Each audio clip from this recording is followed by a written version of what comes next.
the blues. 7 o'clock in the morning. Oh, what a morning. Oh, what a wonderful morning. Yeah, 7 o'clock in the morning. For drama. That we had. Right now, tell me I sit down here and I just bored. I am so bored. Hey, which one we started with? But that's so much. Which one we started with? Well, let me start the one that kicked off the headlines, which is the appointment of Steven Joachim. I saw somebody wrote an opinion piece in a couple of the outlets, including Eyewitness News. I think some Vincent Times, it was there as well. Let me give you this opinion piece. And so the recent electoral victory ushered in a new era of governance for St. Vincent and Grenadines. This mandate was a clear and forceful rejection of the last administration, largely driven by the public's perception of elitism and a deep-seated feeling of being fed up. Prime Minister Dr. Friday, who also holds the finance minister portfolio, has been admirably building his wider governance team, making generally sensible selections of round pegs in round holes. That is a positive development. However,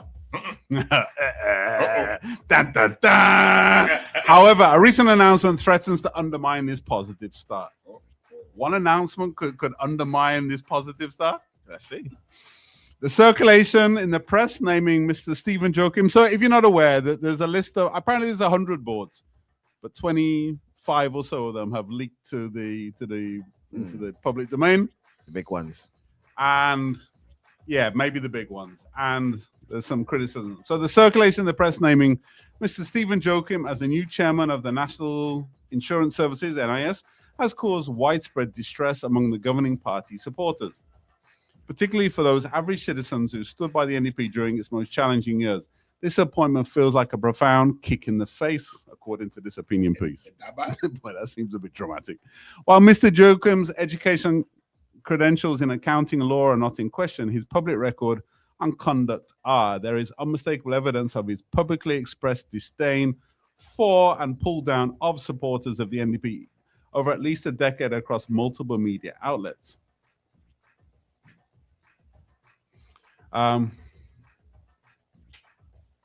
So one of the accusations is that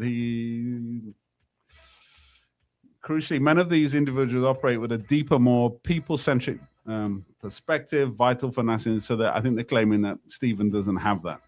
The decision to appoint Mr. Joachim reignites the toxic perception that the NDP is concentrating its top-tier board appointments exclusively among individuals with addresses in Kingstown, King Garden, Villa, Rathmill, or roots in Beckway. Prospect. This pattern ignores and marginalizes the achievements and talent of dedicated professionals hailing from North Leeward, Central Leeward, North Windward, Central and South Windward constituencies in America.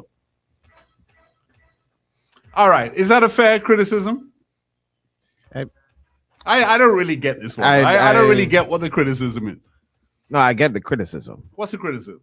Criticism is that Stephen give them licks for so many years. So well, people have that criticism of you too. Though. You think you scotch free, right? But listen, you have to look at it from two ways. We're either looking at it from political perception or practicality. Now, I think what the NDP sometimes neglect is political perception for some reason. For political parties, where to neglect political perception. But Stephen may be a very practical or sensible appointment to that board. Competent is right? The word, yeah. In all, he's probably going to go in and probably do a very good job. The issue is, what's the problem? The issue is you have a twofold kind of thing to satisfy. You have to satisfy competence, and then as a political party, you have to try to satisfy your political perception. Stephen has gone on radio and said that the same people who are now leading the country are too old. Yeah, and they have nothing to pull from. He said some pretty scathing things. All the more reason why he should be in NIS to look after them in their retirement. But with saying that, I've heard some people say that Stephen don't like old people. How could he lead NIS?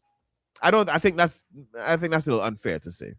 I'm not sure if I picked up on a statement yet that says he doesn't like old people. No, what he said. I know what he said, which is he's made a somewhat facetious argument. I don't think I think he's being what I would consider media friendly. He's creating headlines. Right. So he's made this argument that if you look at the from like an insurance perspective, right? As you get into retirement age, your value becomes less. You're less productive. Because you're unproductive at that point, generally. Right. You're no longer working, you're beyond working age, right? So he's made this kind of fatuous argument that you have no value, right?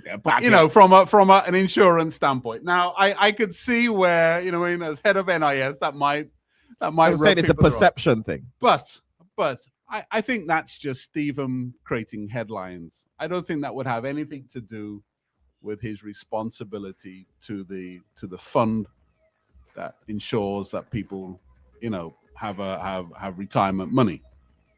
At the end of the day, I just think people get too caught up in media headlines, right? You've got to understand the media is a game to a degree, right? Who plays it the best? It's about generating headlines, generating conversation, generating interest, right? So sometimes people will say things which maybe are controversial, a little shock value, not necessarily what they actually think. And people run with it and like it's something. But at the end of the day, though, when he said what he said, does that make him any less qualified for the post? I don't think so. And that's what I'm saying. But I guess you guys looking at it from one perspective. Remember, there are NDP people who would see Steven as anti-NDP. So what? I'm not saying no. I'm not saying it's like a kill factor, but it's something that the NDP are gonna have to battle. I would actually commend the government for taking people who are not necessarily lick boots type people. Yeah. Right? I think it shows a degree of courage. I think it shows a degree of security. Right? I think loading it up with your own people, sometimes who are unqualified, is a sign of insecurity. Right? Of manipulation. Whereas if you had somebody like Steven, who is going to speak his mind, I think that's where even if it upsets people along the way, so what? Because you can't afford to pay him off to get him to be silent. He ain't doing it for the money. Yeah. You know what I mean? No. Not even close. And if you take Steven's record, right? If you take his public record, not his private business or his day job. He's the financial controller at Must Eat Company, right? But if you take his public service through swimming and now through the Olympic Association, I don't hear that criticism of him. All I hear is a hardworking, go-getting, and they get results, results-orientated person, right? Now, on a personal level, people could say, "Boy, Steven is this and that." I could say that, right? I have my fair share of run-ins with Steven, right? Right. But on a competence level and on a contribution, a public service contribution to swimming and now to Olympics, I can't criticize him. Yeah. No, at all. And that's fair. That is fair. That is fair. You know So what I mean? we have to make up your mind where you want. What do you boots or what do you qualify? Right. So we have to decide, right? If I, there's, he's not the only person who could do the job. I know some other people who would be more than competent to do that job. But I can't see any problem. And you know what I like with Steven is that he will say it to how he sees it. Yeah. And government needs a bit of that. You're not gonna get a situation where government wants to take a loan from NIS. Nah. He doesn't think it's a good idea. Nah, not that dude. And he ignores it. You ain't gonna build a hotel if it don't make sense. Wrong hombre. Wrong. Okay. Wrong hombre. Right. And I think that shows a degree of confidence in the new government. The new government is saying, look, we don't want to How about a yes men? have a set of yes men where we can manipulate and maybe put the country. We've already been through 25 years of that and see what it's got us. Right. Massive debt, poor infrastructure. You know what I mean? So I think people are being misplaced in their criticism of Stephen. But remember, they just judge him on what they would have heard. This is just political. This is straight pure, straight pure politics. politics. Look, Stephen, in my view, is naturally opposition. I don't care whichever government in power. He will always be a contrarian. Yeah. He will always be to be fair, skeptical. Hair is kind of like that. Yeah. Not kind of. Hair is like that. You need that. I think you need some of that. Right? But I don't think in any way it would impede how he conducts himself at NIS. No, because he is suited for the job. Yeah. He is, and I think that's the guy you would want. I think so. No, to call a spade, as we say. I think so. I think that's the guy you go want. People don't like him. You will say some things on radio. Again, clickbait now. Some of his clickbait. So clickbait. What we saying? First hurdle, Steven Joachim. I think the supporters have to look at Steven and say, not whether he's one of you or whether he isn't one of you. Who knows? I have no idea how Steven voted, right? If I had to guess, I would vote that he voted for change. If I had to guess. But I don't know. Right? So just like 67% of the people who voted, he's like them. He voted for a change. Right? Next election, he may vote for another change. Who knows? Right? But if I had to guess, I'm going to guess he voted for a change. But I think people need to look beyond his political opinions. Well, and also his some of his public utterances are, as Chris said, is clickbait. It's just clickbait. That's clickbait. Morning. Hey, morning. Mr. Joachim is a guy I never like but never hate.